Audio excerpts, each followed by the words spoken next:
Olá, bem-vindos Sempre erro. Bem-vindos à Economia Brasileira, aula 11. Hoje é uma aula de apresentações. A nossa aula de persistência, de estudos de persistência, os Persistent Studies. E nós temos 6 apresentações. Na verdade, são 7, mas uma ficou para quinta-feira. O Fernando teve um compromisso que vai fazer só quinta, o que quer dizer que eu acho que eu devia ter avisado a Adriele Santana antes. Então você não vai debater esse paper, essa aula vai ficar para quinta-feira. Desculpe não ter avisado. Então, só para todo mundo ficar por dentro, e vamos seguir essa ordem, a ordem que está lá na planilha no Google Drive. Então, primeiro temos o paper da Melissa Dell, Mita no Peru, o famoso paper, apresentado por Lucas Klotz, debatedora Thais Visioli. Depois o paper do Nan, com confiança na África, já mencionamos esse paper antes, apresentador Bernardo Mafra Mendes, debatedor Vinícius Oliveira Alves. Depois um paper sobre vários autores, mas associadamente com Caicedo, Guerra do Paraguai, apresentado por Thaís Costa e debatido por Lucas Santos e Silva. Depois, o famoso paper do Arado, o Arado gerando atitudes de gênero, Alessina, Juliano e Nana, apresentado pelo João Lang e debatido por Lucas Klotz. Depois, o novo paper da Astada Inca, do Franco Galiani Lavado, apresentado pelo João Pedro Mussi. Não temos um debatedor aqui, mas temos 2 pessoas que fizeram comentários, temos 2 ou mais. Temos 3 pessoas que fizeram papers, então haverá perguntas. E daí, o paper do Rain, Rain, Go Away, do Variáveis Instrumentais, Caio Dantas apresentando e João Lang debatendo. E eu estou vendo agora que o paper do Morgan Kelly também não tem. Então, vão ser 5 só trabalhos. Oi, que eu saiba, perdão, professor. Meu nome é Sérgio Costa, eu estava com o debatedor desse paper do Morgan Kelly. Sim. E o Felipe Pires aqui ia apresentar, pelo menos estava isso na planilha. Então, ótimo. O Felipe está aí? Não sei, não estou vendo na reunião. Vamos ficar esperando, então. Eu botei aqui. Peraí, chegou gente aqui. Pessoal, só um detalhe, o paper do NAN já foi apresentado na aula passada, né? É verdade. Então, desculpa, eu tô lendo aqui. Esse aqui já foi.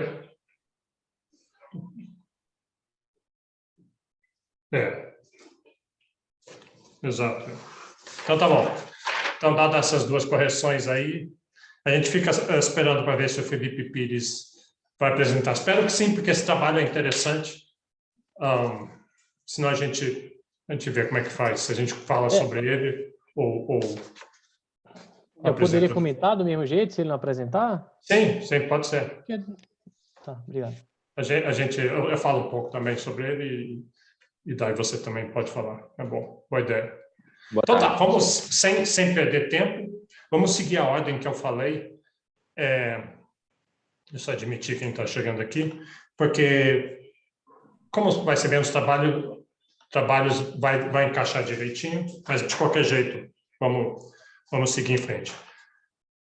Tá, deixa eu só mencionar uma coisa primeiro. Daí, a próxima aula, a gente já vai passar para a cultura. Vamos dar uma olhada lá. Professor, só tirar uma dúvida aqui. Obrigado. Na hora do slide, o slide vai ser no meu computador ou tem que ter te encaminhado antes? Não, é no seu. Eu mandei um e-mail. É no seu. Eu vou liberar aqui, daí você põe, ele já aparece automaticamente. Ok, obrigado. Deixa eu achar aqui. Ok. Só quero deixar alinhavado para a próxima aula, então. Daí a próxima aula tem as apresentações, pelo menos uma apresentação de persistência vai ficar para a próxima aula, que o Fernando vai apresentar uma da missão, das missões jesuítas no Paraguai. Mas aí a aula que vem a gente já parte para a evolução. Até agora a gente estava bem dentro de instituições e custos de transação e teorema de Coase e essas coisas, e essas de persistência também, Engelmann, Sokolov, é tudo mais ou menos do mesmo conjunto lá de instituições. Agora vai mudar um pouco, a gente vai partir para evolução e cultura, que evolução e cultura também vão ser mais ou menos o mesmo, que o nosso interesse é especialmente em evolução de cultura. Mas aí já é um pouquinho diferente, depois tem complexidade e também que é um pouquinho diferente. Então, é isso que vai ser. E aí, o ideal, tem esse livro aqui do Joseph Heinrich, que é The Secret of Our Success. Eu não pus um texto aqui, eu vou tentar botar um texto depois, não dá para botar o livro, mas talvez eu consiga achar um capítulo, então uma revisão que alguém fez do livro. Eu acho esse livro muito importante, então, e é um livro excelente. Mas aí tem um outro trabalho bem recente dele também, que é interessante, que é uma ideia muito bombástica, inclusive ele acabou de lançar um livro sobre isso, de que a cultura pelo menos do Ocidente foi muito afetada pelas políticas da igreja. Então, combina um pouco com esses persistent studies. Aqui, no momento que a igreja começa a propositadamente erradicar a família estendida, a igreja fez isso, e casamento entre primos, esse tipo de coisa, isso mudou a cultura das pessoas. Então, cultura seria alguma coisa que podia estar afetando a adaptação para atingir eficiência. Tá, então isso vai ser a próxima aula. Deixa eu só fazer, então, só para introduzir. Então, a ideia é ver estudos de persistência. Por que a gente quer ver isso? Porque eles são muito legais em si, né? São meio mirabolantes, é um tipo de coisa relativamente nova em economia, de pensar que coisas que aconteceram 500 anos atrás iriam persistir até hoje. E se é verdade, eles são muito bem feitos, usam dados, usam novas técnicas, revolução de credibilidade. Então, nesse sentido, vale a pena ver esses trabalhos. Então, esse é um aspecto. E se é verdade, a gente está na nossa parte que a gente está no programa agora é path dependence, né? Sabe que path dependence é alguma coisa que pode estar impedindo países de se adaptarem para atingirem locações mais eficientes. A natureza de path dependence é justamente essa. Tem um jeito melhor de fazer, mas a sociedade está presa num caminho pior e não consegue mudar, apesar de saber da existência desse outro caminho. Então, essa é uma das perspectivas que a gente quer pegar. A outra que eu quero fazer bom, isso está muito na moda, inclusive essa semana saiu mais o que é, dessa vez, eu não li nem o abstract, mas eu vi em alguns lugares, alguma coisa que talvez tenham visto sobre dissolução de monastérios. Teve algum momento na história, acho que da Inglaterra ou da Europa, que houve dissolução dos monastérios. Isso rearranjou a propriedade da terra e várias outras relações sociais, e isso teria tido, nos lugares onde isso aconteceu, onde tinha esses monastérios foram dissolvidos. Eu estou tentando adivinhar que é isso, eu só vi bem por alto. Isso teria gerado impactos que até hoje existem. Tá, o João Pedro está falando que foi depois da Reforma Protestante. Então, melhor não falar mais nada, porque eu não sei o que é, mas o ponto é que mais um trabalho está bem atual. Mas, por outro lado, eu quero a gente ter uma perspectiva um pouquinho crítica disso aqui também, né? Eu já mencionei aqueles... o Tyler Cowen, no podcast dele, expressando um pouquinho de dúvida quanto a esses negócios, mas dois tipos de críticas. A gente pode acreditar nesses resultados? Tá, eu sei que a econometria está bem feita e validade interna e tudo mais, mas mesmo assim, você realmente acredita? Essa é, né, uma das coisas. Outra crítica que tem esse tipo de trabalho seria o seguinte, uma crítica à economia, à profissão, onde está a literatura, onde estão os economistas hoje em dia. Então, a economia mudou drasticamente nos últimos 10 anos, a parte teórica está sendo meio ficando a escanteio, né, ficando de lado, que era grande foco antes, era o lugar onde estava toda a respeitabilidade. Então, revolução de credibilidade, mas uma crítica assim, fica um pouco a impressão que a gente está estudando esses temas, Guerra do Paraguai, Bolívia, e monastérios e missões no Paraguai e outras coisas, não porque realmente nós tenhamos interesse, nós economistas, é isso que a gente acha, que esses são os problemas do mundo, é isso que a gente quer entender, essas são as grandes questões que a literatura quer, mas está se estudando isso porque foi a ideia, lá que está um experimento natural, lá que tem uma randomização e tem os dados, e aí que lá que é possível estudar. Então, você está deixando que o seu método carregue ou aponte ou lidere as suas perguntas.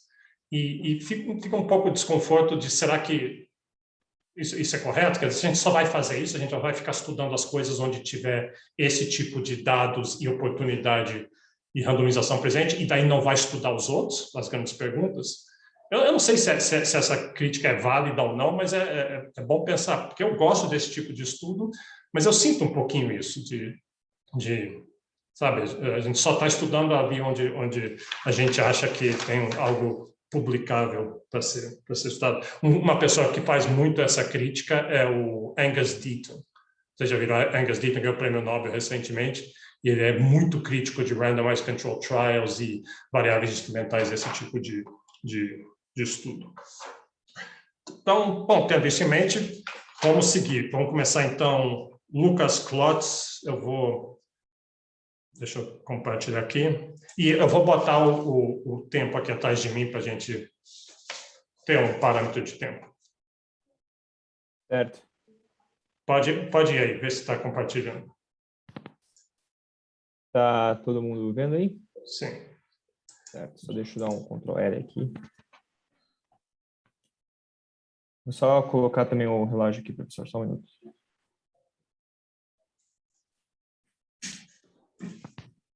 Beleza. Boa tarde a todos, meu nome é Lucas Klotz, eu vou apresentar o trabalho da Melissa Dell, The Persistence Effects of Peru's Mining Mita. Bem, a Mita foi um sistema de trabalho forçado nas minerações de Potosí e Huancavelica entre 1503 e 1812, né, cerca aí de quase 18 mil indígenas foram recrutados do Peru e da Bolívia para essas regiões, certo? E partindo dessa literatura de persistência, a Dell quer investigar se esse sistema ele impacta ou impactou no desenvolvimento de longo prazo peruano. E desenvolvimento aqui a gente vai lidar com consumo doméstico e atrofia ou atrofiamento infantil, certo? Ela também vai investigar canais de persistência, como desse sistema na posse de terra, provisão de bens públicos e participação no mercado. Tem uma ideia só do mapa aqui, uma região muito montanhosa aqui, onde ocorreu esse sistema. Então, ela vai focar nessa região aqui em cinza, onde, em termos estatísticos, elevação, distribuição étnica, inclinação, outras variáveis são idênticas. Então, ajuda muito para o modelo que ela vai usar, que é a regressão descontínua. Só alguns dados aqui. Então, o que a gente vai analisar de consumo doméstico, altura de crianças, elevação, pó de terra, bens públicos, são vários censos, dados do governo, relatórios do Bispo Manuel em 1789, então, assim, é uma fonte de várias referências aí, é bem criativo. No modelo do RDD em si, então, a gente tem o C, que é o resultado de interesse da observação I no distrito D, junto ao segmento B da fronteira. X é um vetor de covariáveis de controle, que inclui a média da área de inclinação e elevação do distrito D. O F Geographic Location é o polinômio do RD, né, que faz parte do instrumental, que controla para o contrafactual. Efeitos fixos aqui no psi, no phi de distância da fronteira, e a mita, que é a variável principal, né, a dama igual a 1 se o distrito D contribuiu para a mita, 0 caso ao contrário. Né, aqui um pouco de estatística, só para corroborar com a ideia do RD, né, os distritos dentro e fora da região da mita, numa distância menor de 50 km da fronteira, em termos estatísticos, elevação, inclinação, porcentagem de indígenas, tributos, nobreza espanhola, juízes, tudo isso em termos estatísticos são idênticos, não tem diferença. Então é muito bom para o RD para você conseguir fazer o efeito causal. Só que essa questão do FGEL, né, a gente vai usar 3 tipos de polinômios cúbicos diferentes: latitude e longitude, distância euclidiana de Potosí e a distância da fronteira da Mita, certo?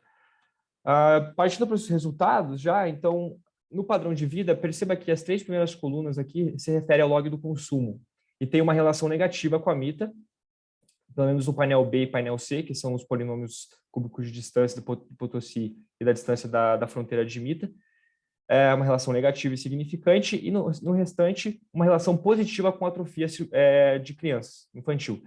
De forma que a região submetida à Mita diminuiu o seu consumo doméstico em 25%, e também teve um aumento da prevalência de atrofiamento por volta de 6 pontos percentuais na região submetida. Se você olhar o gráfico aqui, com dados de 2001 do consumo, mais escuro significa menos consumo doméstico, então fora da Mita fica um pouco mais claro, enquanto que atrofia mais escuro significa mais atrofia, fora menos, né? Então você consegue ver, fica bem a diferença.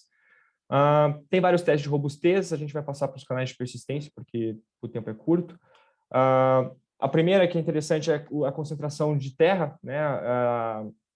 Mais especificamente as haciendas, né? Então você percebe também uma relação negativa da área submetida da Mita com essas formações desses grandes lotes de terra. Então é fora da Mita que esses grandes lotes acabaram se formando, dentro não tinha tanto, até porque a mão de obra das haciendas era uma competição com a mão de obra para as Mitas, então não acabaram saindo dessa região. Perceba aqui, então, muito escuro, poucas haciendas, mais claro você começa a ter mais, então é fora do regime da Mita. Em 1940 também tem um gráfico, mas já está bem mais dissipado, né? Já teria se passado mais de 100 anos do fim das Mitas, então o efeito se dissipa. Um segundo canal é a educação, também uma relação negativa entre a Mita e a educação, um efeito significante ao redor de 2 pontos percentuais na alfabetização. A média de anos de escolaridade é significante, mas é um pouco mais fraco. Se você comparar com a média em 1940 com 2001, o efeito deixa de ser significante, muito pelas políticas centralizadas que o Peru fez na educação, né? Hoje a educação online é universal, pelo que o Tadeu fala, então você acaba perdendo um pouco isso, mas ainda assim, para o caso de escolaridade, alfabetização e escolaridade, ainda assim você encontra resultados significantes. O mais interessante é o das estradas, né? Disparidade estatisticamente significante para estradas regionais, cerca de menos 30 metros de estrada para cada quilômetro do distrito, que é essa segunda coluna aqui, o que faz um contraponto à teoria do Engelman e Sokolov sobre o problema da desigualdade de terra como obstáculo à prosperidade. Para a Dell, a hipótese dela é que, na verdade, como as haciendas, os grandes lotes ficaram fora da Mita, os grandes proprietários usaram do seu poder para fazer lobby e influência para construir melhores estradas nas suas regiões, só que a Mita ficou sem, não tinha tantos grandes lotes, então eles ficaram sem estradas. Então é um problema de bem público na região da Mita. O último é o canal de consumo, focar também na segunda coluna aqui, que é uma variável dummy, se o doméstico ele vende parte da sua produção no mercado, e 0 caso contrário. E novamente, para os 3 casos, efeitos negativos, uma relação negativa da Mita com isso, o que para a Bell ela faz uma hipótese de que dentro da região da Mita, hoje, você teria muito mais, pelo menos para os dados de 94, você teria muito mais uma cultura de subsistência do que de mercado, né? E ela tenta deixar isso mais intuitivo com o uso de gráficos. Então, aqui nesse eixo aqui, de atividade econômica, de mercado, quanto maior aqui na elevação, mais atividade econômica. Então, nesse canyon que se forma aqui é justamente a área da Mita, que tem pouca atividade econômica. Então, concluindo, a gente estimou impactos de longo prazo significantes do sistema da Mita em consumo doméstico e atrofia infantil. A mesma coisa para os canais de persistência, e a lição que ela deixa maior é que essa questão da desigualdade de terra não é um bom contrafactual para o caso peruano. A forma como o Estado é utilizado para informar interações econômicas parece um ponto de partida mais promissor. Muito obrigado e estou aberto a perguntas. Obrigado. Vamos, então, à debatedora primeiro, Thaís. Boa tarde, gente. Não, assim, eu acho o paper excelente. quem sou eu para criticar um paper da Melissa Dell publicado na Econométrica, né? Mas, assim, ainda mais quando se trata de um RDD, que eu acho que é hoje um dos métodos mais rigorosos e respeitados, assim, já que tem essa coisa da simulação do experimento natural. Mas, no geral, independente da parte econométrica, eu acho a ideia muito boa. Eu realmente acredito que, nesse caso, tem esses efeitos de persistência e o argumento por si só já me convence, né? Acho que, fazendo uma complementação aí do que o Lucas falou, acho que o principal canal, assim, que ela argumenta e que, para mim, faz sentido é que você queria evitar competição por trabalho naquela região e aí, por causa disso, né, você desincentiva, o próprio Estado desincentiva a atividade econômica ali. Mas se eu pudesse fazer uma crítica, eu acho que se a fronteira é ou não de fato arbitrária, né? Ela faz lá os testes, argumenta que a elevação, a distribuição étnica e outras variáveis observáveis são estatisticamente idênticas em todo o segmento da fronteira, dentro e fora, e isso é fundamental para a validade da RDD. E aí ela apresenta alguns dados detalhados, né? E argumenta lá que não tem diferenças, mas assim, a primeira coisa é que os dados são antigos. E aí, será que por causa da altitude não havia maior dificuldade de disseminar fazendas e construir estradas, e isso por si só não poderia explicar o fato de serem áreas com menor crescimento, né? Então, a geografia aí teria um papel relevante. As áreas próximas da fronteira, mas que não tinham mita, também eram próximas de locais com menor altitude, poderiam ser favorecidas ali pela menor distância a locais com mais atividade econômica. Além disso, é importante destacar que ela seleciona uma partezinha ali da fronteira, né, que não tem um abismo, porque todo o restante da mita normalmente tem um abismo na área que não é fronteira, e aí tem diferenças estatisticamente muito significantes. Aí fica uma primeira dúvida, né, se dá para estender as conclusões para toda a área da mita, já que a validade econométrica seria só para aquela área. Mas mesmo para a parte da fronteira selecionada, quando ela mostra aquela tabelinha lá, apesar dela ter argumentado antes que não tem diferença, tem uma diferença pequena, mas ainda é significante quanto ao declive ali na área da fronteira selecionada. Então, isso poderia casar com aquele argumento de que talvez não seja tão né, da validade da RDD. Mas esse ponto que o Lucas trouxe do contraponto a Ingerman e Sokolov, achei muito interessante. E achei interessante também, eu ouvi o podcast, né, que você indicou, e achei legal ela falando do paper e ela comparando o caso aí do Peru com o caso da Indonésia, e que aí que ela fala que o trabalho forçado, embora tenha sido horrível para as pessoas, ele apresentou efeitos diferentes em lugares diferentes. Aí ela compara com a Indonésia e fala que lá na Indonésia, diferente do caso da Mita, que você não queria incentivar a atividade ali, justamente para não ter competição por trabalho, no caso da Indonésia, como era açúcar e você precisava ter uma estrutura, né, de estrada para levar mais para longe essas coisas, você precisava ter uma indústria para processar aquele açúcar, enfim, o efeito foi diferente. E, por fim, achei interessante também, porque o Cohen provoca ela várias vezes no sentido de se a persistência é realmente importante a nível agregado, etc., e ela explica, né, assim, achei legal porque no podcast é um pouquinho diferente, porque no paper a pessoa quer sempre vender o peixe do artigo, né, e aí lá no podcast ela fala, é importante, mas explica 10%, então tem outros 90% que não são necessariamente explicados aí por persistência, tem várias outras coisas que explicam o crescimento. Então é isso, parabéns para o Lucas, acho que são esses meus comentários.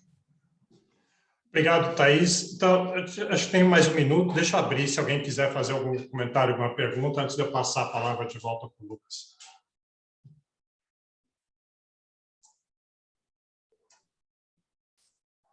Tá bom. Então vamos seguir. De novo, só vale a pena remarcar que esse trabalho é importantíssimo, né, o trabalho que fez a Melissa Dell, e acho que muitos do que vieram trabalhar nessa área depois seguindo aqui esse trabalho. É o trabalho que ganhou para ela o John Bates Clark Medal. Então, Lucas, você quer responder ou comentar mais alguma? Não, eu ia falar justamente o que a Thaís falou agora no final, dessa questão do R² ser 0,1 só, mas que para Dell já seria algo gigantesco, você conseguir explicar 10% da variação de uma variável por causa de uma persistência histórica de 200, 300 anos atrás. E eu acabo concordando também com essa questão da geografia, né, que ela pega só uma parte, uma faixa bem pequena de toda a fronteira da Mita, mas aí eu acho que faz parte da bruxaria do RDD também, tipo, eu não sei se ela conseguiria fazer isso com toda a parte, pegando toda a extensão da área, mas aí eu acabo concordando com a Thaís também. Ok, então vamos seguir em frente. Próximo trabalho é Thales Costa, apresentando Country of Women. Aí,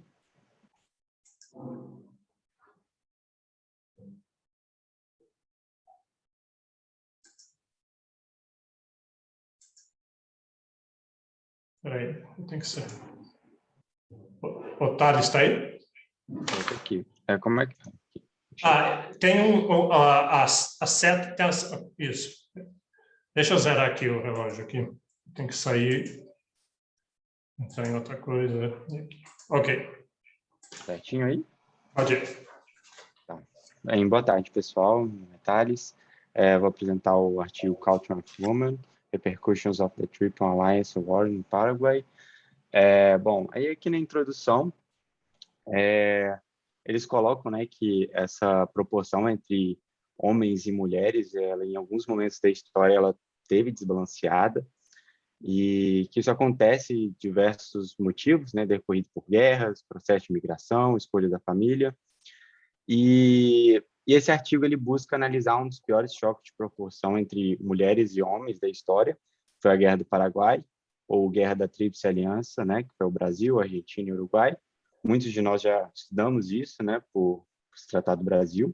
E foi uma guerra que ocorreu em 64 a 70, de 1864 a 70, e estima-se que 60% da população total do Paraguai tenha sido morta no confronto, e estima também que aproximadamente 4 mulheres para cada homem que restaram no final dessa guerra.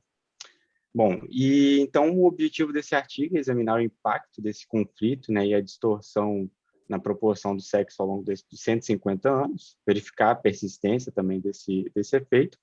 E, basicamente, são feitas 3 análises principais, né? A primeira delas é quais foram os efeitos imediatos dessa distorção sobre as variáveis de nascimento de filhos fora do casamento, educação e participação na força de trabalho. Em um segundo momento, ele quer verificar se existem algumas pegadas dessa dinâmica nos dias atuais, sobre essas mesmas variáveis e sobre as normas de gênero, e, por fim, é verificado se houve uma quebra dessa tendência de persistência. Basicamente, a Guerra do Paraguai, como falei, foi de 1864 a 70 e foi considerada uma das mais sangrentas da América Latina. A guerra ela surgiu ali como um misto perfeito de conflitos de interesses econômicos, estruturas de poder em evolução e graves erros de julgamento. O Paraguai ele resistiu bastante aos ataques, né? A gente conhece bastante Solano Lopes, em que teve ali em diversas batalhas e em diversos momentos com uma tropa menor conseguiu sair vitorioso.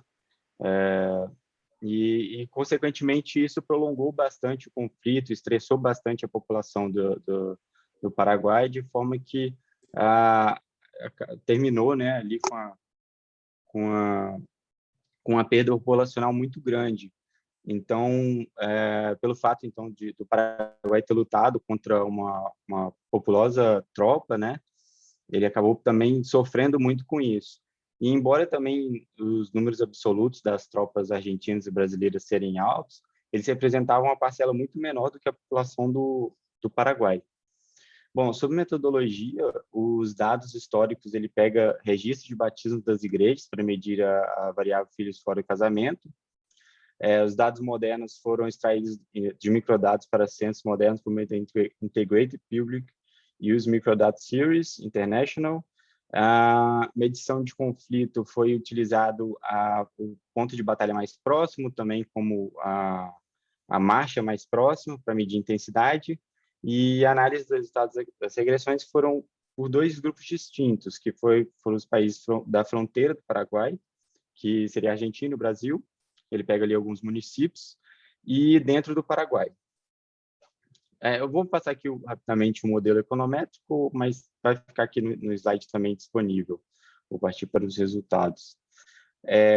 E aí, um dos resultados importantes que ele encontra é que teve, sim, um impacto muito forte nessa proporção, principalmente no curto prazo. Então, ele mostra aqui que seriam as coortes de nascimento, né, que é o mesmo que um grupo de indivíduos que nasceram no mesmo período. Então, ele mostra que essas pessoas que nasceram ali até o período da guerra tem uma proporção muito maior de mulheres do que de homens. E, por exemplo, a Argentina sofreu muito menos do que o Brasil do que o Paraguai em relação a essas proporções. O mesmo pode ser visto em relação à distância. Então, ele faz aqui uma relação de quanto mais próximo desses conflitos, maior também a proporção de mulheres para homens nesse curto período, mas que depois isso normaliza. E aí, outro fato interessante que ele coloca aqui, que são os filhos fora do casamento, e que, apesar do Paraguai já ter uma alta taxa antes da guerra, ela é intensificada após esse período do conflito. E aí, as demais conclusões, né, que a proporção de estudantes e professores de mulheres para os homens era mais alta nos municípios paraguaianos mais próximos do conflito. Então, as mulheres ali assumiram mais posições, elas tiveram que lidar com a falta de homens e tiveram que assumir vários papéis na sociedade. O Paraguai também tem mais famílias chefiadas por mulheres e mais mulheres solteiras morando com seus filhos do que áreas vizinhas, né, da Argentina e do Brasil. E o mesmo é verdadeiro para as áreas mais próximas da guerra, em relação às mais distantes. E essa análise também sugere que essa distorção também provocou uma maior alfabetização e maiores taxas de conclusão do ensino fundamental nas mulheres. E foi constatado também que as mulheres paraguaianas, apesar de terem menos probabilidade de terem emprego do que os países vizinhos, aquelas mais próximas do conflito, elas são mais propensas a conseguir emprego. E, por fim, foi verificado que os impactos de curto e longo prazo, eles são consistentes, né, ao longo do tempo, e isso vai ao encontro das evidências históricas da literatura, e ele confirma isso através dos estudos. E é isso aí. Muito obrigado. Ok, obrigado, Thales. E o debatedor é Lucas Santos e Silva. Isso, primeiro, parabenizar o Thales aí pela apresentação, conseguiu abordar bem os principais pontos do artigo no curto espaço de tempo. Acho que o tema, além de bastante interessante, aborda toda essa questão de persistência que a gente está discutindo hoje aqui, do ponto de vista até bastante particular da Guerra do Paraguai.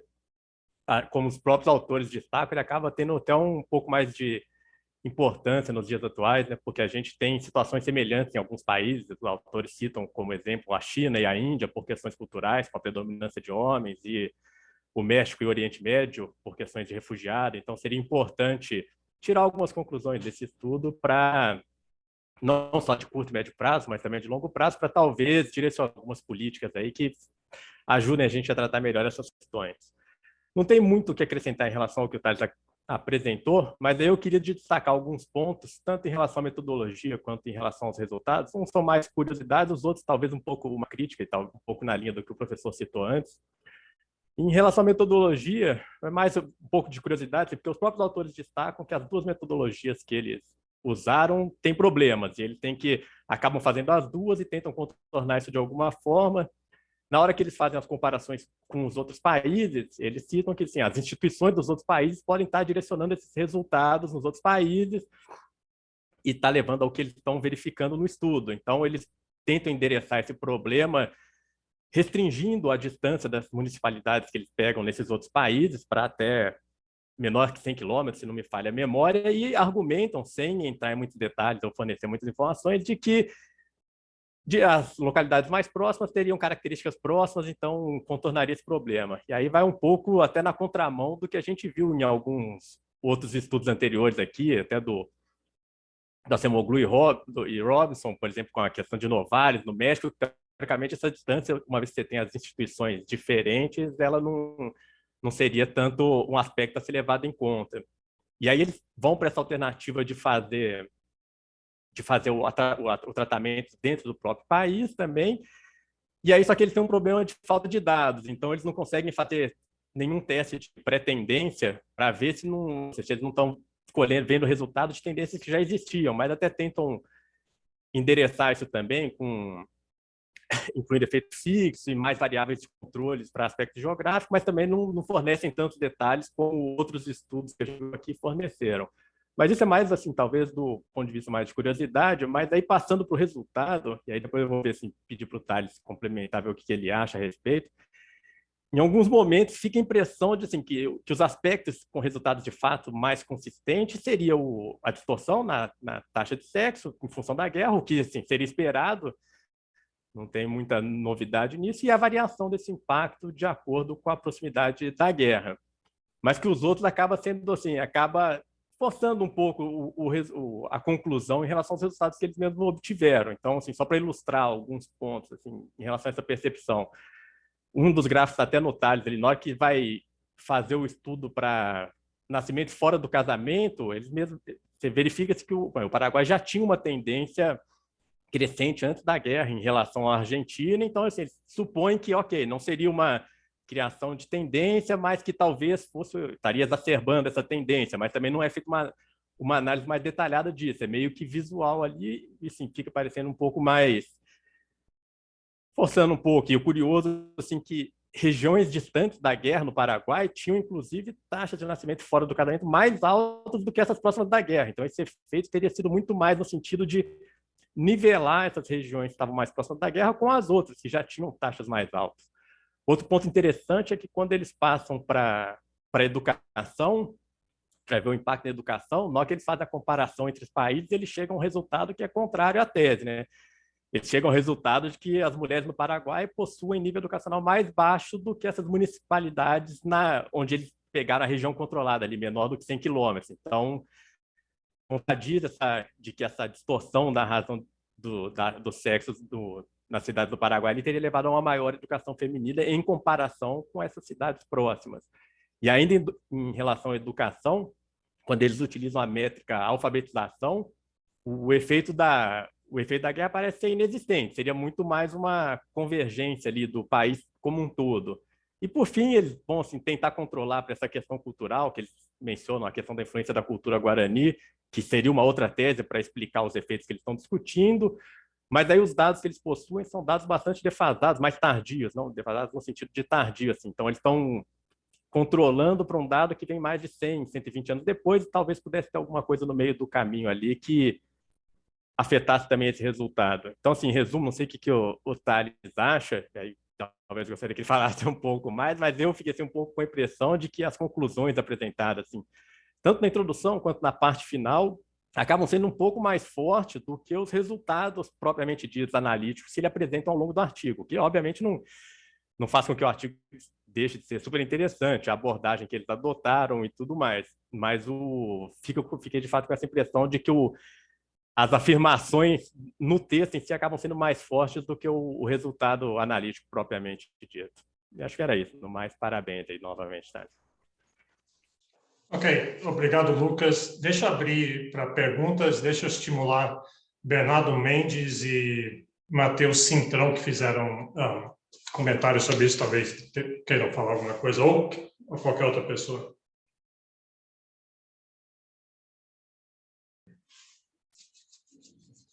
Oi, professor.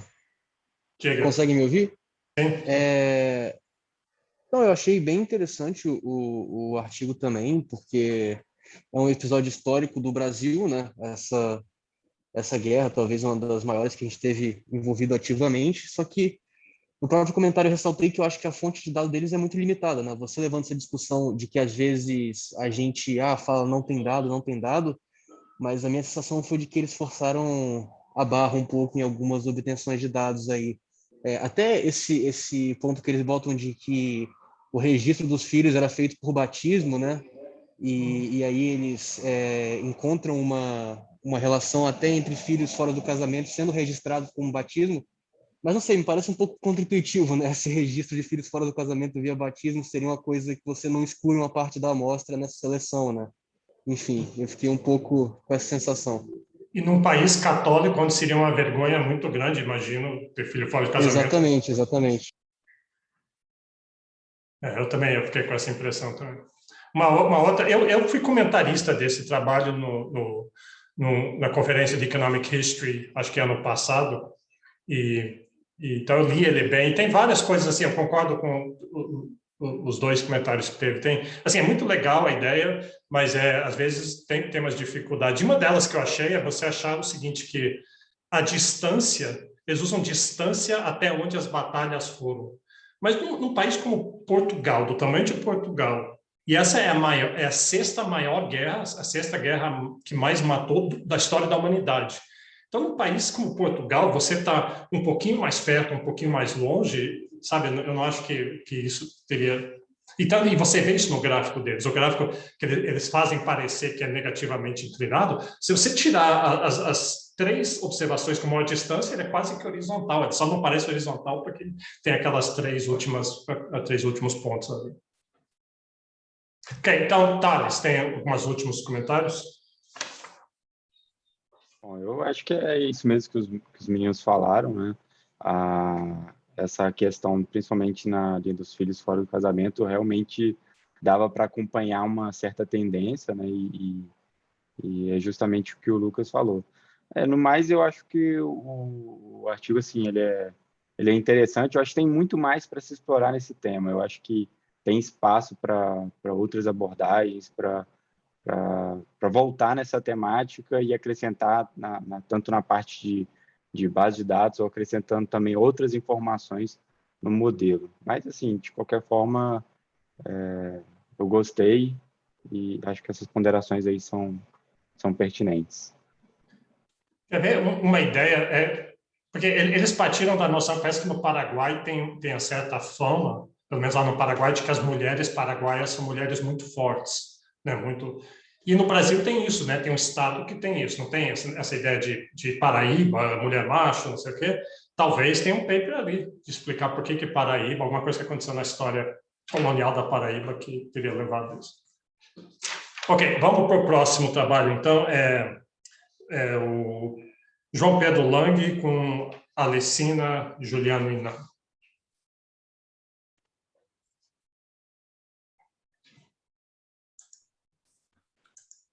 Certo? Estão conseguindo me ouvir?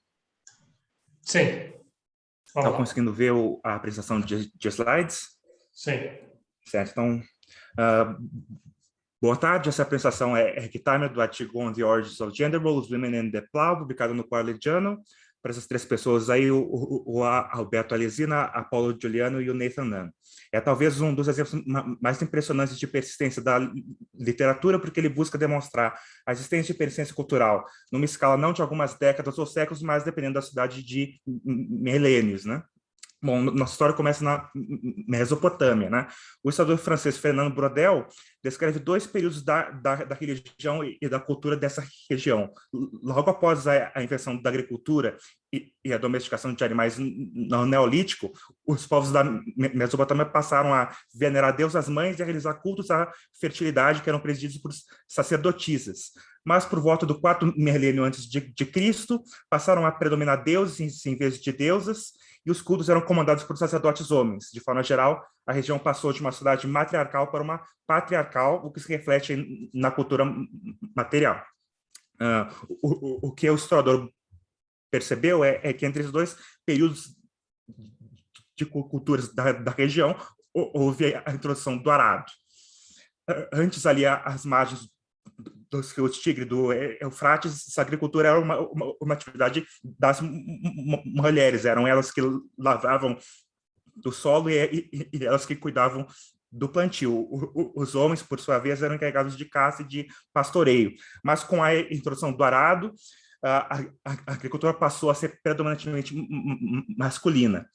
Uma explicação para essa aparente relação entre o uso do arado e as normas culturais de gênero é a hipótese de Esther Boldrup. Essa hipótese contrasta duas tecnologias de lavoura, ou seja, da preparação do solo, né, ela contrasta a agricultura com o uso do arado e outras tecnologias agrícolas mais intensivas em trabalho, que usam ferramentas mais primitivas, né, como a enxada e a vara de cavar, aí, exemplos nas imagens. Segundo a hipótese, o uso dessas ferramentas mais primitivas seria compatível com o trabalho feminino na agricultura. As mulheres podem, inclusive, usar as ferramentas enquanto cuidam dos filhos. Mas o arado exige mais força nos braços e no torso, tem um uso constante dessa força, né, para comandar os bois ou cavalos que vão estar puxando o arado e para manter ele fincado no solo, né, para poder reverar o solo. Certo, qual o mecanismo causal que está sendo testado, então, né? A hipótese de Boswell diz que a adoção do arado levou a uma especialização de gênero devido às vantagens comparativas de homens e de mulheres. Os homens, basicamente, se especializaram na atividade agrícola fora de casa, enquanto as mulheres se especializaram no trabalho doméstico. Com essa divisão do trabalho, e dada a importância social que a agricultura tinha, evoluíram normas culturais que pregavam que os afazeres domésticos seriam a atividade natural para as mulheres. E a persistência cultural fez com que as normas se perpetuassem até os dias de hoje. Mesmo nas sociedades em que a agricultura não tem mais um papel central, né? Os autores no artigo testam essa hipótese, né, investigando a participação das mulheres na vida fora dos afazeres domésticos, né. Eles usam 3 variáveis para isso: a taxa de participação feminina na força de trabalho, o empreendedorismo feminino, medido pela proporção de empresas em que um dos donos é uma mulher, e a participação política, medida pela proporção das cadeiras do parlamento que são ocupadas por mulheres. Eles fazem várias estimações para corroborar esse mecanismo causal, né? Primeiro, eles mostram que etnias que tradicionalmente usam o arado têm menor participação das mulheres na atividade agrícola, especialmente na etapa de preparação do solo. Segundo, eles não conseguem medir diretamente a evolução cultural, claro, mas eles mostram que indivíduos cujos antepassados usavam o arado têm crenças hoje que corroboram a desigualdade de gênero.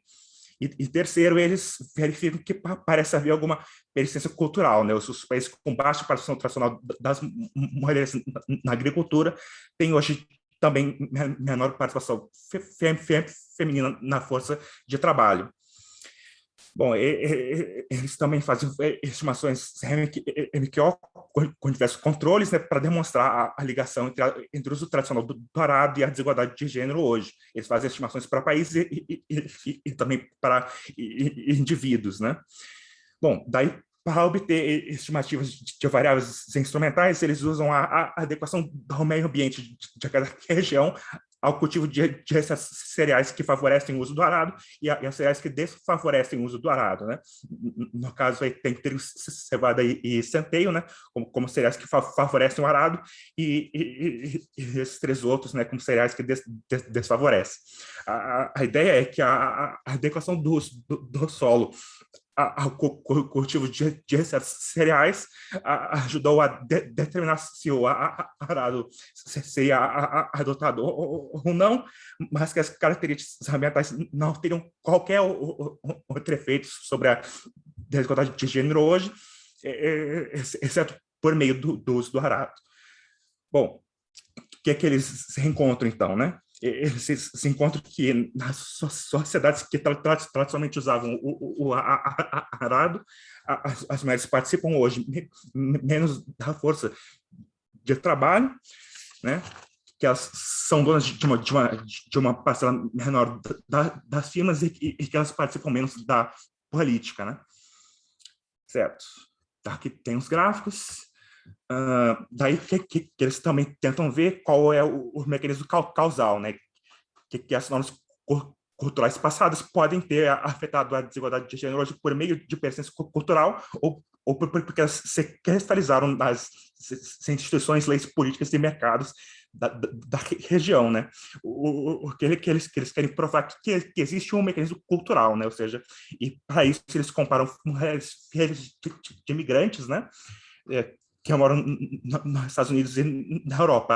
Algumas delas são filhas de imigrantes de sociedades que usavam o arábio e outras não, né? Mas as instituições locais são constantes, né? E eles se encontram basicamente que pessoas descendentes de sociedades que usavam o arábio têm hoje crianças mais desiguais e que mulheres descendentes dessas sociedades participam hoje menos do mercado de trabalho. E aí, estimativa que esse mecanismo cultural explica cerca de um terço a metade desse efeito do arábio sobre a desigualdade de gênero hoje. Certo, é isso então. Muito obrigado pelo tempo aí.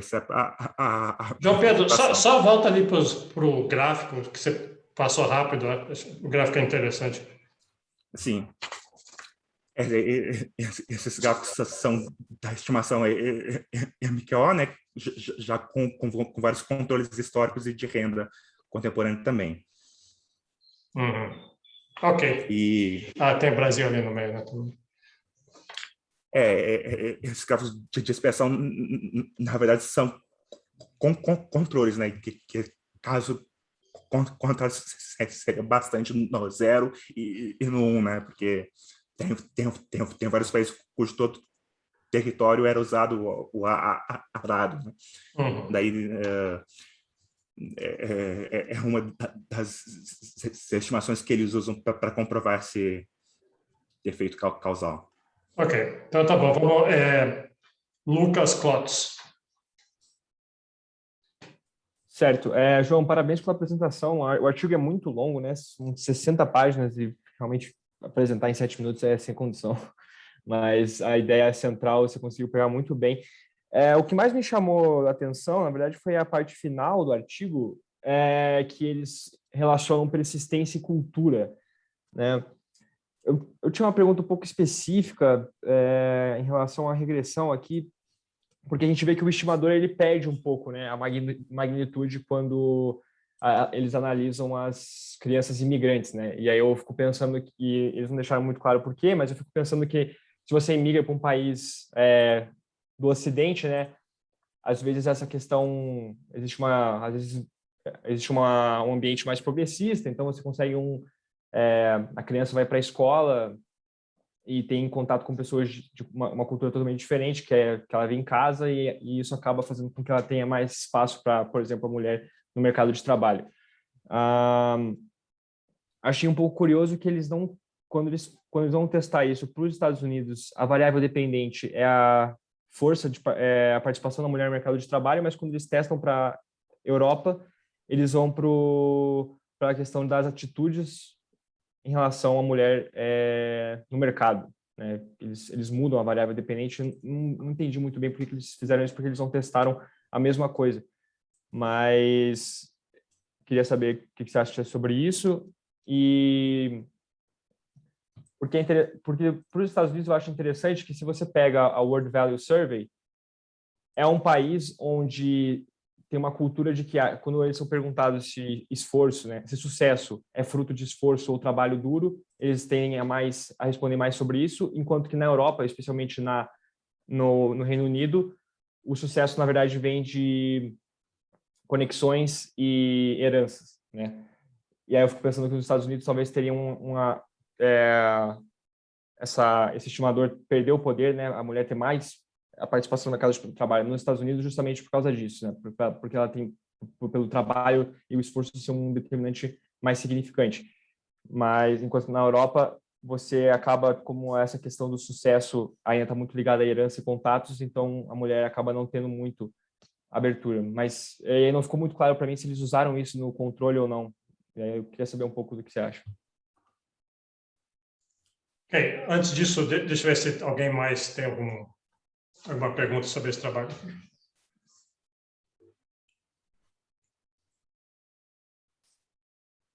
Então tá. Então, João Pedro, você tem os últimos comentários. A minha interpretação disso, né, dos coeficientes dessa última parte, né, da estimação de persistência cultural serem menores, é que o mecanismo cultural explica apenas parte, né, dessa persistência, né. Com certeza existe também persistência nas instituições, nas leis, né. De fato, eu acho que esse teste deles, que é bastante conservador, né, que eles pegam atitudes de imigrantes para países ricos, né, para países com alta, com relativamente alta igualdade de gênero, né? De fato, também a interpretação que é mais uma forma de medir quanto por cento deve ser feito total do arado é devido ao mecanismo cultural, né? E dessa parte que você comentou, né, da diferença de estimação, né, para imigrantes dos Estados Unidos e da Europa, acho que é simplesmente questão de dados mesmo, né? Que talvez eles não tenham dados detalhados sobre a participação de imigrantes individualmente, né? Eles recorrem o World Value Survey, né? Interessante. Daí acho que é isso. Obrigado. Esse trabalho já está botando, inclusive o anterior, já está botando um pé no tema que a gente vai para frente, que é cultura. A gente vai ver trabalhos que usam o World Value Survey de fato e o mecanismo de persistência justamente ser cultura. Então, é para lá que a gente vai. Uma outra coisa interessante desse trabalho é do jeito que o João Pedro mostrou, assim, que a gente, quando ouve falar disso, diz, puxa, olha, nós economistas somos brilhantes, a gente pensou nisso. Não, mas isso é uma hipótese lá de Fernando Braudel lá antes e Esther Brose. Eu vejo, às vezes, sociólogos e antropólogos falando assim, esses economistas, eles vêm, eles acham que, de repente, descobrem alguma coisa, mas a gente já sabe isso há muito tempo, e daí eles acham que é uma grande novidade. No que eles têm um pouco de razão, mas, por outro lado, você vê que esse tipo de tratamento é um tratamento bem mais rigoroso, provavelmente, daquele que era feito antes. E o Alessina é o grande nome dessa literatura de cultura em economia. E os outros dois, a Paula Juliano e o Nathan Nunn, são assim, os herdeiros dele que levaram isso em frente. Ele morreu, né? Ele morreu uns 2 ou 3 anos atrás, inesperadamente, assim. E eu sempre digo que ele é o nosso Ricardo Paes de Barros, porque eu acho ele igualzinho ao Ricardo Paes de Barros, a cara dele. Eu vejo a foto dele e penso, o que o Ricardo Paes de Barros está fazendo aí? Não é o Alessina. Ele morreu ano passado, na verdade. Né? Foi subir uma montanha a pé. E tá bom. Então, o próximo trabalho o Fernando não está aqui, então é o trabalho da Estrada Inca, João Pedro Mussi.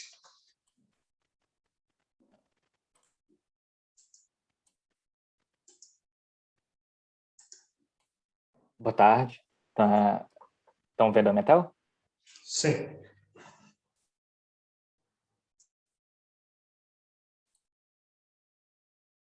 Boa tarde. Meu trabalho é baseado no artigo proposto por Ana Paula Franco, Sebastião Galiani e Paulo Lavado. É um working paper na National Bureau of Economic Research e eles tentam medir o long-term effects of the Inca Road. Tudo começa com a ascensão do Império Inca em meados do século XV, com a dominação de povos do norte da América do Sul até regiões da Argentina e do Chile. E o Império Inca tinha um sistema econômico feito baseado em trocas de agricultura e pecuária, ou seja, não tinha uma troca monetária. E a taxação, obviamente, não podia ser feita por moeda, então era por mão de obra e produtos agropecuários dos povos dominados.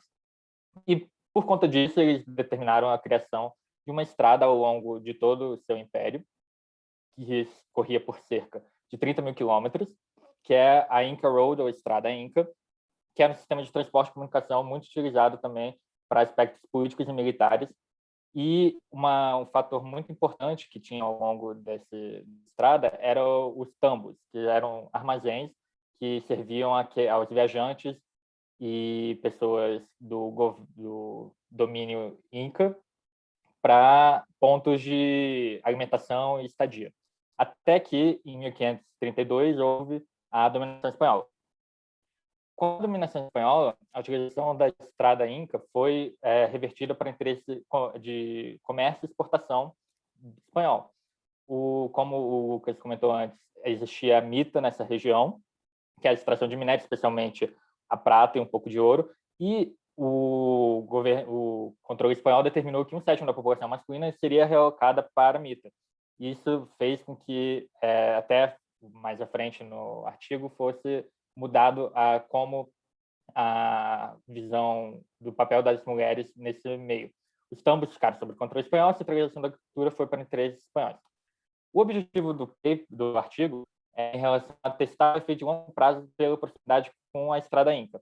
Eles estimam, por meio de um grupo de controle e tratamento de proximidade à estrada, em células de 20 km por 20 km, porque eles determinam que essa é a área de um distrito típico na região. Eles usam somente os dados peruanos. E eles propõem uma análise empírica dos efeitos da Estrada Inca, que veio mudar o desenvolvimento de variáveis como educação, a nutrição de crianças, especificamente, emprego e gênero. Aqui a primeira figura é a figura que mostra a Estrada Inca ao longo do Peru, e os triângulos são os tambos, os armazéns, e na segunda imagem é o grupo de tratamento em vermelho e o grupo de controle em verde em relação à distância que vai ser usado nas regressões. A primeira regressão se baseia em uma variável dependente, que é ou o salário de nutrição e escolaridade, que varia de acordo, e se baseia a road, que é uma dama que a gente quer medir, que caso seja o grupo tratado, seja próximo, e 0 caso contrário.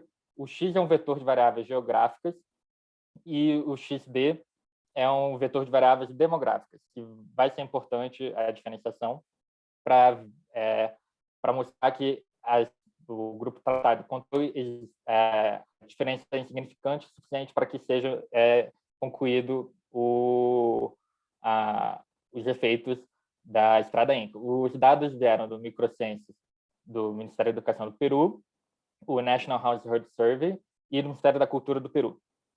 Aqui é a econometria que demonstra que seja em salário, malnutrição, escolaridade, até teste de matemática, todos os estudos são significantes, e a proximidade afetou positivamente em todos os casos, e eles fizeram sempre em 2 estimações, porque eles usaram as variáveis geográficas como elevação, inclinação e a densidade de rios, especialmente para ver se afetava essas 2 variáveis, o que demonstrou que continuaria significante a altos níveis.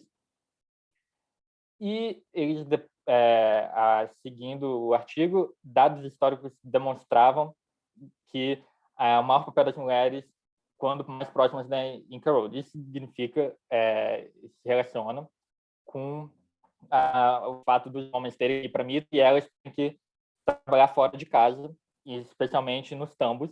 E a hipótese é que a participação de mulheres perto da Estrada Inca melhorou as condições de emprego e dependência das mulheres. Foram usadas 2 regressões, uma só com a adição do fator female na regressão acima, outra com somente mulheres na base de dados. Aqui, seguindo a mesma regressão em relação ao caso das mulheres, foi visto também que tem uma correlação positiva com o salário por hora e a escolaridade, e ele aponta que significância em relação a variáveis de independência, como a gravidez na adolescência, a health decisions e as compras por mulheres. No entanto, se embaixo, de acordo com o artigo, for o fato, o erro padrão, o teste T não é significante nesse caso, nem a 10%, como é especificado acima.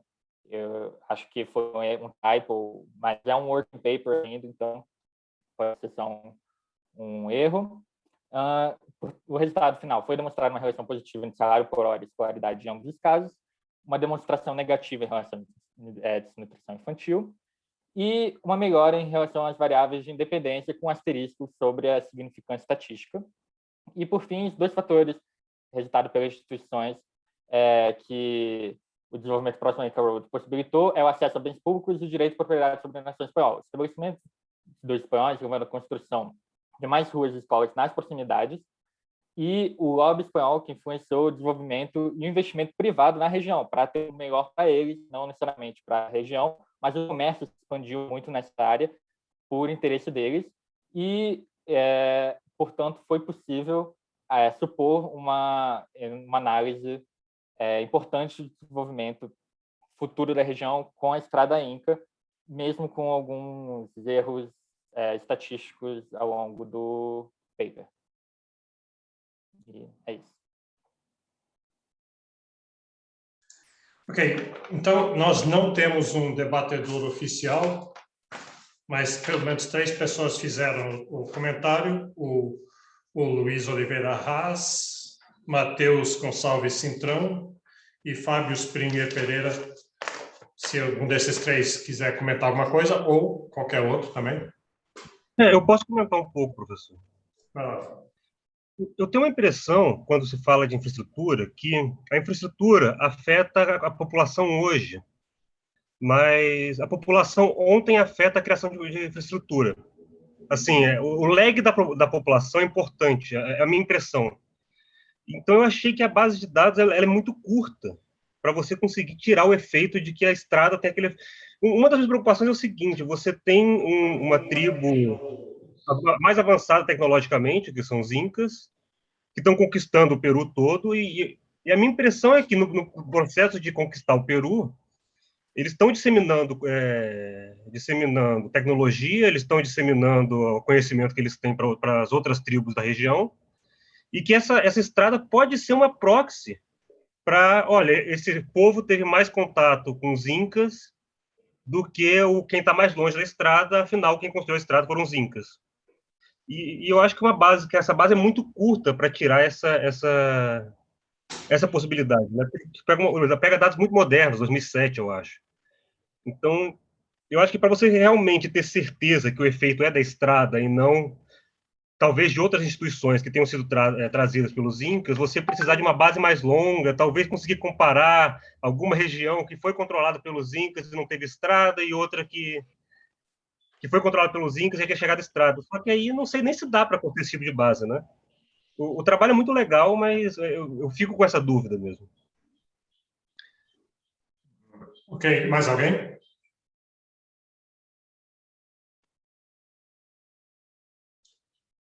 Então, João Pedro. Eu concordo com... Oi? Não, nada. Não, eu concordo com o que o Fábio falou, e é uma crítica que... Quem sou eu para criticar o paper, que eu sei que eles trabalharam muito, mas é um paper que tem alguns problemas meio claros, e especialmente na escrita tem uma parte que eu não adicionei, que se relaciona com os mecanismos, seja, eles provavelmente tem mais vias, tem mais escolas, tem mais direito de propriedade, mas você não pode muito falar isso, porque quando eles vão discutir isso no próprio texto, eles confundem colunas, confundem estimações, que faz com que você não saiba o que eles queriam concluir. Eu acho que, por ser um working paper, acho que eles têm que adicionar, fazer uma revisão a mais, especialmente no que o Fábio falou, de que são dados muito novos. Então, as conclusões são muito limitadas também. Ok. Mas, mesmo assim, saiu na Economist, né? A Economist fez uma coluna específica sobre esse trabalho. E de novo, naquele espírito de Toda vez que você der um paper assim, você tem que pensar, será que não tem uma oportunidade aqui? Alguém mencionou outro dia da Estrada Real, no Brasil, de Minas Gerais para Paraty, né? De repente tem uma chance de fazer alguma coisa ali. Ok. Então, Rain, Go Away, Caio Dantas.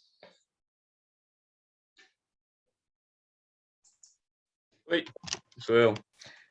Vou compartilhar a tela aqui com vocês.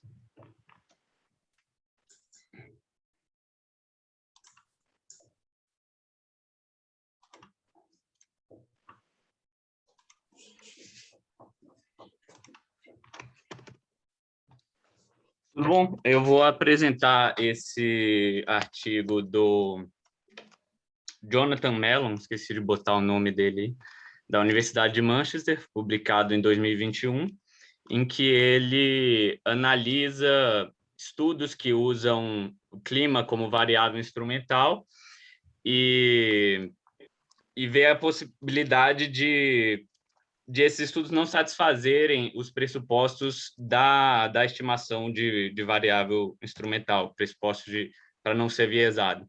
Primeiro, eu vou começar tentando explicar o que é essa restrição de exclusão. Aqui, ele usa essa representação gráfica, que se chama gráfico direcionado acíclico, para ilustrar relações de causalidade.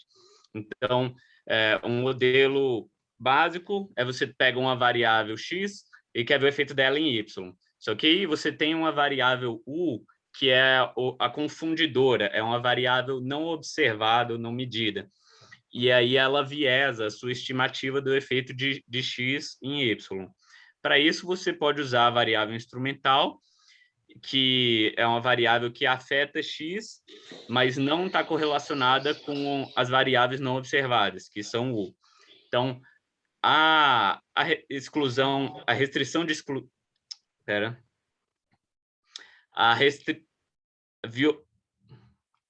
A violação da restrição de exclusão ela é quando você tem uma outra variável que ela mostra um outro caminho pelo qual o seu instrumento afeta o y. Uma forma fácil de pensar nisso é que o x é um tratamento, como naqueles estudos em que você tem grupo de controle, grupo de tratamento, e o w é a variável que determina quem vai ser tratado. Então, a variável w ela tem que ser exógena, ela tem que ser aleatória. Você tem que tornar o tratamento aleatório via w. E aí, quando ocorre essa violação da restrição de exclusão, o que está acontecendo é que ela está afetando o y por uma outra via. Então, quando você medir o impacto dela para obter o impacto de x, você vai estar pegando essa relação com outras variáveis. Formalmente, a restrição de exclusão é esse termo aqui, essa equação, que diz que a covariância do seu instrumento, que o clima, com as não observáveis tem que ser zero, assim como a relação do seu instrumento com o termo de erro na relação original. E a estimativa para o LS é viesada, como a gente sabe, e esse aqui é o viés, é a diferença do estimador para a variável real, o coeficiente real. E aí, para calcular o coeficiente de variável instrumental, a gente faz a relação do instrumento com a variável dependente, dividido pela relação do instrumento com o tratamento. E esse autor ele pega 148 estudos que usam clima como variável instrumental, e aí ele usa clima no sentido amplo, pode ser chuva, vento, temperatura, e 131 estudos do efeito do clima em outra variável, totalizando 279, isso dá um total de 190 variáveis dependentes diferentes, que algumas são repetidas. E dessas 279, ele encontra que 176 violam a restrição de exclusão, ou seja, você tem 176 caminhos causais alternativos, que era aquele desvio que você tinha ali no gráfico que eu mostrei. Então, esses 176 estudos seriam inválidos, essas estimativas. Para tornar mais compatíveis as comparações, ele pega estudos só de variáveis com frequência mensal ou menor, sobram 82, com 74 variáveis diferentes. 39 das 74 violam a restrição de exclusão, então ainda mais da metade, mesmo variáveis de curto prazo. Aqui é só a gráfico causal de curto prazo, então pensa, aquele gráficozinho simples que eu mostrei no começo já ilustrava uma violação, esse gráfico mais complicado ilustra várias violações, 39 violações, para ser mais preciso, né? Os principais canais de violação, ou seja, os principais caminhos causais da variável incidental de clima são humor, ou seja, clima afeta humor, clima afeta poluição. Tom da pele, o que ele está dizendo aí é que o clima serve como instrumento para racismo, que pessoas que têm um tom da pele mais escuro, elas se bronzeiam mais e aí ficam com a pele mais escura ainda, ou seja, o efeito do racismo é exacerbado pelo clima. Isso é um dos efeitos mais consistentes. Enfim, crime, renda, conflito, migração, escravidão, são todas coisas bastante simples. Escravidão é bem relacionado ao que a gente está vendo aqui, se as áreas tinham um clima propício para cultivo extrativista e tal, e isso afetou a renda e tudo que a escravidão afeta. A metodologia vem dos artigos do Carlos Sidley, que é um brasileiro, ele faz um estudo mais aprofundado, mas o resumo é essa variável aqui, que é viés chapéu, que é a diferença entre entre a estimação da variável instrumental. Se ela tivesse incluído os fatores não observados para a estimação que realmente foi feita. Então, a gente vê aqui que o que aumenta esse viés é a relação entre a variável dependente com a não observada, aqui ele muda o nome da não observada para Z, e a relação do instrumento com a variável não observada. E mais curioso, o número de observações piora o viés. Quanto maior as observações, pior. Você quer que eu corte aqui, professor? Eu continuo. Não estou te ouvindo. 30 segundos para resumir o resto. Ok. Ele avalia vários estudos, mostra quanto os principais caminhos causais, o quão forte eles teriam que ser em termos desses R quadrados parciais, o quão forte eles teriam que ser para anular o resultado dos estudos. Então, ele pega 3 estudos dos vários, cento e tantos que ele analisa, ele pega 3 de jornais prestigiosos, aqui Journal of Financial Economics, e aí mostra que, por exemplo, se a migração interna explicar 0,79% das decisões de contratação de gerentes de firma, o efeito que eles encontraram se torna insignificante. E eles encontraram um efeito significante, tanto é que foi publicado num jornal de prestígio. Aqui ele dá um exemplo de velocidade do vento sobre votos nos partidos de situação. Esse ele não consegue tornar insignificante, nenhuma das variáveis dos caminhos alternativos viola a restrição, porque não tem magnitude suficiente lá do R quadrado parcial. E aqui ele mostra o impacto da chuva, da participação feminina sobre a violência doméstica, participação feminina no mercado de trabalho sobre violência doméstica. E usando chuva como instrumento, porque é uma região em que plantam arroz, então a chuva importa para a renda. Mas se a renda explicar 0,42% do efeito da violência doméstica, isso já viola a restrição. E aí você tem estudos que relacionam essas violações e você consegue ver se é uma violação plausível ou não. Aqui ele coloca um procedimento para você obter, para você não perder tempo, fazendo um estudo de variável instrumental que vai acabar violando a restrição. Então, primeiro você tem que olhar as relações do seu instrumento com a variável dependente. Se alguma relação não for através do tratamento que você está propondo, já descarta o seu instrumento. Pesquisa todas as outras variáveis associadas com a dependente. Se tiver uma relação causal, a relação causal com essas outras variáveis, e o instrumento, você descarta o instrumento. Pega conceitos similares ao instrumento. Por exemplo, se o instrumento era chuva, pega a temperatura, pega a velocidade do vento, e aí olha as relações com a variável dependente. Se tiver relação causal, descarta. Você ainda tem que pegar as relações entre os conceitos similares e todas as outras variáveis associadas ao Y. Se tiver relação causal, descarta. Ok, deixa eu... Tá bom. Eu complemento depois. Tá, obrigado. É o João Pedro Lang. Certo, eu queria parabenizar o Caio pela apresentação. É um trabalho difícil de apresentar, de resumir, né? E para iniciar o debate, bom, em economia já faz algum tempo que, se você quiser publicar num dos melhores journals, né, não basta uma simples regressão com controles, né? Você precisa avançar um argumento causal mais fechadinho, usando variável instrumental, regressão descontínua, né?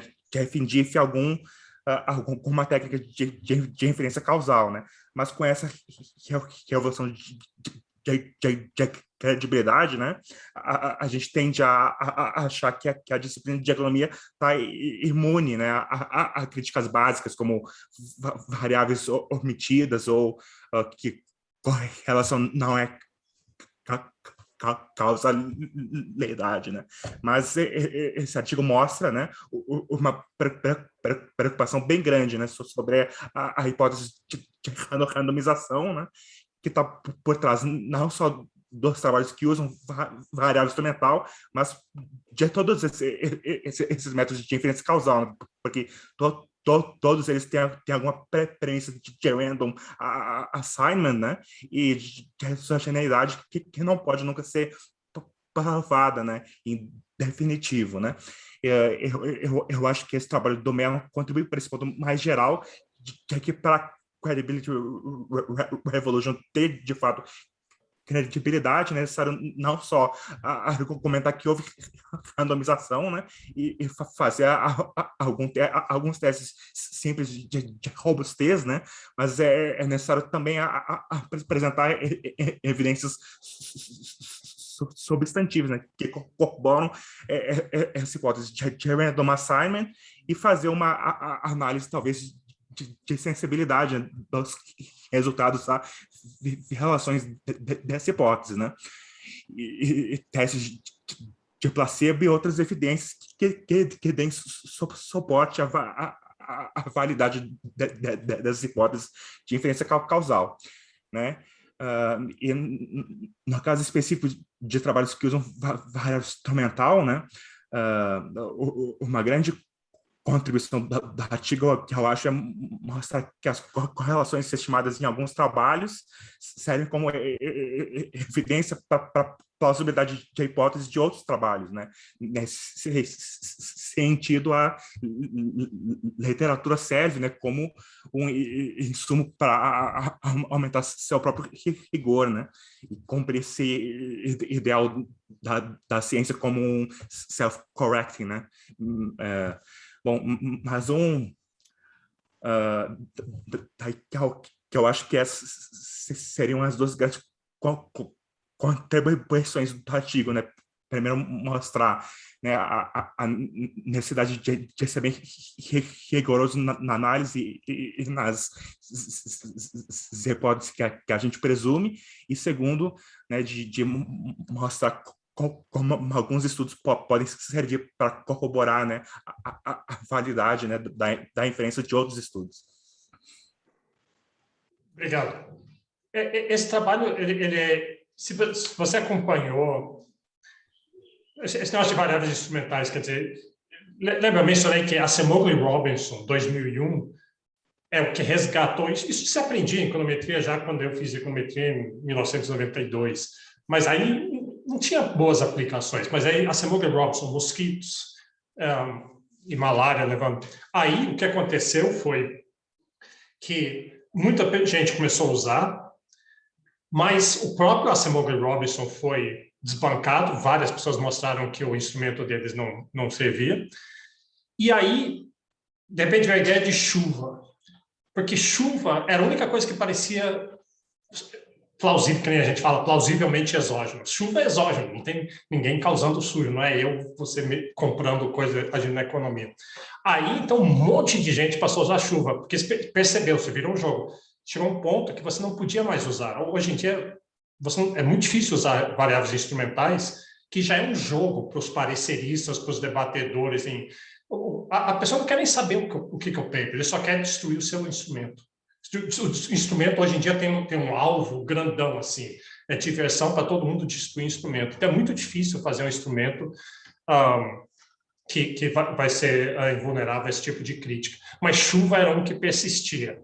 E aí saiu esse trabalho justamente mostrando assim, olha, se chuva serve para explicar uma dessas coisas, então não serve para explicar as outras, porque teria um backdoor path para todas elas. Só uma coisa interessante, o Carlos Cinelli, que foi citado aí, foi aluno de economia brasileira, lá em 2004, 2003, 2004, 2006, 2007, por aí.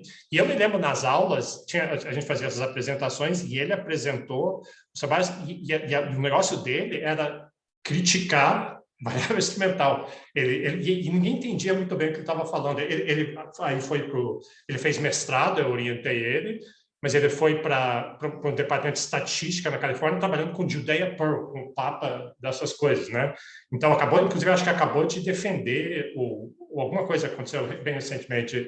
Ele terminou o doutorado agora.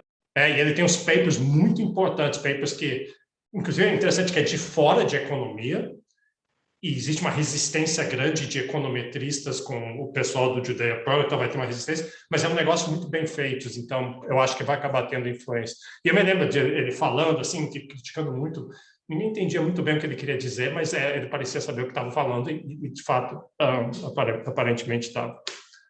Alguém quer algum comentário sobre isso aí? Então, e lembra, eu estou botando isso, é uma expectativa minha, é que daqui a 10 anos, eu vou estar dando aula de economia brasileira ainda, e eu vou falar de vocês. Vocês todos vão estar fazendo coisa por aí. Esse cara lá em 2020, no meio da pandemia, no Zoom, eu não entendia muito o que ele estava falando, mas olha só, olha o que ele fez. Só um comentário rápido. Eu acho que esse paper, o Rain, ele é fraco na parte metodológica, não que a metodologia seja falha, mas porque ele expõe muito pouco da metodologia que ele usa. Ele coloca lá aquela medida do viés, que ele aliás, não coloca o chapéu que o outro coloca, porque não é o viés tradicional da econometria, e ele não entra muito em detalhes. Então, eu acho que para entender direito o que esse paper está fazendo, tem que ler os papers do Cinelli, os dois que eu coloquei lá. Foi só depois que eu li eles que eu fui entender o que estava por trás daquilo tudo. Porque o Mellon, ele só fala, usei o pacote SenseMaker do Carlos Cinelli. E é isso, o SenseMaker é um pacote que o Cinelli fez para R e Stata. Então, para quem ficou interessado, eu acho que vale mais a pena ler o do Cinelli do que o do Mellon. Ou ler o do Mellon depois. Tá bom, então temos mais um paper. Aliás, o Felipe Pires está aí? Vai apresentar? Tá, então a gente não tem outro paper, mas aí o Sérgio talvez possa dar para a gente uma... Ele não precisa apresentar o paper, mas dar um pouquinho a ideia. Deixa eu só falar um pouquinho... Esse paper que a gente acabou de ver da chuva e dos variáveis instrumentais e esse do Morgan Kelly são os tipos de trabalho que eu gosto muito, são meio iconoclastas, assim, quando você tem assim, uma prática que todo mundo na profissão adotou e está todo mundo fazendo aquilo, então ninguém questiona mais, e aí aparece alguém dizendo, olha, vocês têm uma coisa muito errada com o que vocês estão fazendo. E eu acho interessante, do ponto de vista de sociologia da ciência, o avanço da ciência, de ver o que acontece com isso, porque eu já vi alguns casos desses. Tem um caso lá em 1999, mais ou menos, todo mundo fazia séries de tempo o tempo todo, e aí, de repente, alguém chegou e falou, mas tem um negócio de cointegração. Você vai regredir duas variáveis no tempo, elas têm que ser estáveis, tem que testar as variáveis, as raízes unitárias. E se você não estiver fazendo isso, você vai estar achando relações, mas são relações espúrias. né? E aí virou um negócio, porque por muito tempo todo mundo só falava de cointegração, um monte de testes de cointegração surgiram, e eu fiquei pensando assim, bom, então a gente vai ter que pegar todos os American Economic Reviews e sair artigo por artigo rasgando eles. Vamos rasgar, porque isso aqui está errado, está errado, está errado, está errado. Então, a mesma coisa com chuva. Vamos pegar todo o journal que tem variável instrumental de chuva, quer dizer, tem que testar primeiro, ver, mas vamos rasgar aquilo ali e tudo. E no caso de cointegração, não, sumiu.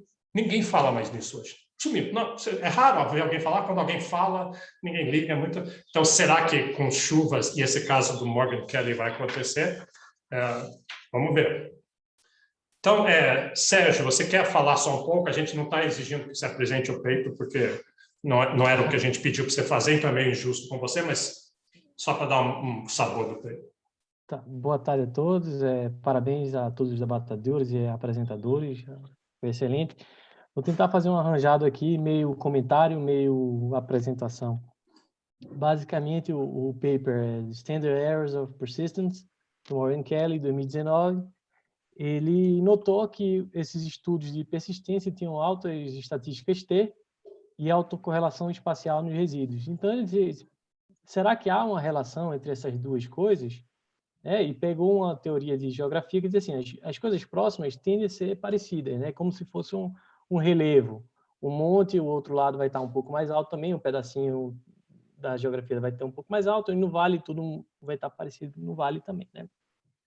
Então, ele analisou, né, fez algumas simulações e analisou 27 estudos de persistências, alguns já citados por aqui, da Acemoglu, da Lisina, do NAN, da Dell e demais, dizendo assim, ó, eu vou verificar qual é a relação entre essa estatística T e a correlação espacial e a autocorrelação dos erros aí no espaço também.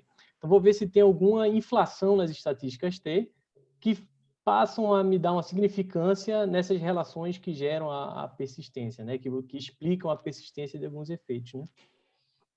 Então, a primeira coisa que ele fez, ele simulou em ruído espacial variável dependente e variável independente e viu que, nessas simulações, o valor da estatística T, para 5%, era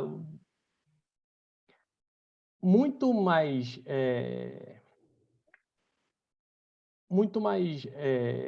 teria que ser muito mais alta do que de fato é.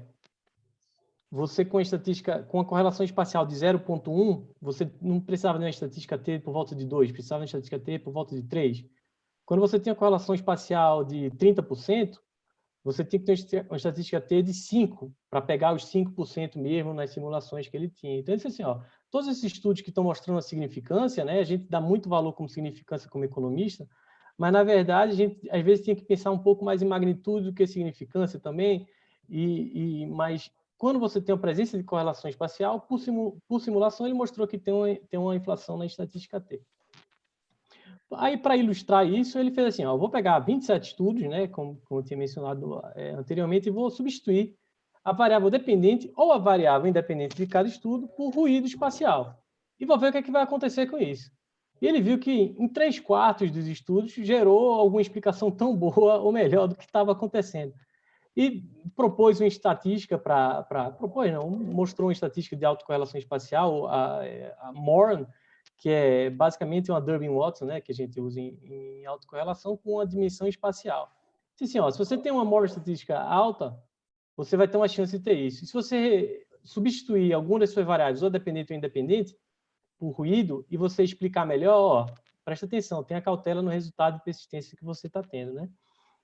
Sim, tem alguns estudos, poucos estudos que falaram sobre esse trabalho, né? Um deles foi do Colella, em 2019, que disse assim, ó, não basta ter uma autocorrelação espacial nos erros, você tem que ter correlação espacial nas duas variáveis, dependente e independente, para você ter essa inflação na estatística T. Então, basicamente é isso, um arranjado aí entre comentário e apresentação do paper. Obrigado. Então, você acho que explicou muito bem, a ideia é essa. E é muito legal você ver a tabela que ele faz com a lista dos papers assim, e aí ele mostra ali, tem alguns que são pouco afetados, mas alguns são muito afetados, né? E eu fico pensando assim, Eu até olhei a cara dele, porque eu fico pensando, você tem que ter muita confiança que você vai fazer inimizades com isso, né? Quer dizer, não, a gente é cientista, obrigado para mostrar que eu estava errado. É isso que eu vou falar para ele, mas né, vai ficar muito... Então, eu espero que ele tenha boa estabilidade no emprego lá. Teve um ponto, professor, que eu achei legal a maneira que ele fez a crítica. Ele deu a porta de saída honrosa para todo mundo. Ele disse assim, ó, o que eu repliquei não foi o último modelo, né, com todos os controles, todas as variáveis independentes ali. Então, eu peguei só a regressão básica de início, então ele deu a porta de saída para todo mundo, né? Ele não cravou que estava errado. E colocou que era assim, ó, é um risco que a gente tem que observar. Foi a principal mensagem dele, ó, não estou criticando o estudo, tô dizendo, isso é um risco que a gente tem que observar na hora que a gente for fazer essas análises de persistência. Só mencionar, esse negócio apareceu, de autocorrelação espacial e o I de Moran, essas coisas, apareceu lá 2005, 2006 mesmo, que tinha surgido isso, tanto que no IPEA, o Alexandre Iwata fez um programa que chamava IPEA Gel mesmo, que eu até peguei para usar, e eu fiquei pensando naquela ocasião, que da agora em diante, todo paper vai ter isso, especialmente esse tipo, o nome desse trabalho é The Standard Errors of Persistence, exatamente para esse tipo de trabalho que a gente está fazendo, que tem esse aspecto geográfico, então, regional, mas sumiu também, depois sumiu e eu vi de novo aparecer aqui com o Morgan Kelly. Mas só para mostrar que tem um pouco de efeito, pelo menos eu já tenho visto efeito, o paper do Paraguai, da Guerra do Paraguai, usa isso, ele tem uma hora lá, ele diz, eu corrijo para erros espaciais. Então, algum impacto, vamos ver se vai pegar mais do que isso ou não. Ok, então, se ninguém tem mais nada, com isso acho que acabamos. Eu gostei desse negócio, é dinâmico, às vezes é ruim porque é muito rápido, está começando a vir algo interessante, já tem que passar para frente, mas dá esse clima de conferência. E daí, então, a gente ficou assim, na próxima aula a gente começa com cultura. Eu vou botar alguma coisa para ler lá do segredo do nosso sucesso, talvez um vídeo dele também, e vai ter mais uma apresentação de persistência que ficou para a próxima aula. Então, quinta-feira a gente retorna aqui. Professor, em relação aos slides das apresentações, você sugere que a gente envie para você por e-mail ou já coloque direto no Drive? Se vocês puderem colocar, melhor. Então, quem fez a apresentação, põe os slides lá. E manda para mim também. Manda para mim e põe lá também. As duas coisas. Certo. Ok, então, tchau.